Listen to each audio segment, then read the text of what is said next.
సినీ నటుడు మోహన్ బాబు దాఖలు చేసిన క్వాష్ పిటిషన్పై ఏపీ హైకోర్టు కీలక ఆదేశాలు జారీ చేసింది.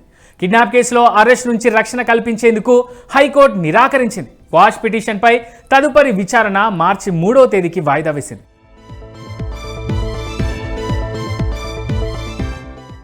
అయితే విద్యార్థి నాయకుల కిడ్నాప్ కేసులో అరెస్ట్ నుంచి రక్షణ కల్పించాలని కోరుతూ హైకోర్టులో అనుబంధ పిటిషన్ దాఖలు చేశారు మంచు మోహన్ బాబు. అయితే ఫోన్ కాల్స్తో పాటు మెసేజ్లను విశ్లేషించి ఫోరెన్సిక్ ల్యాబొరేటరీ నివేదిక అందజేయాల్సి ఉందని హైకోర్టు పేర్కొంది.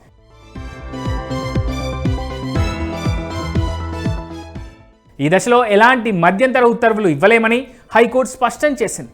ఎఫ్ఐఆర్ ఆధారంగా తదుపరి చర్యలను నిలిపివేస్తూ మధ్యంతర ఉత్తర్వులు ఇవ్వాలని మోహన్ బాబు తరపు న్యాయవాది చేసిన అభ్యర్థనను హైకోర్టు తోసిపుచ్చింది. అనుబంధ పిటిషన్ను హైకోర్టు డిస్మిస్ చేసింది. వ్యాజ్యంపై లోతైన విచారణ జరుపుతామని మార్చి 3వ తేదీకి క్వాష్ పిటిషన్ విచారణ వాయిదా వేసింది.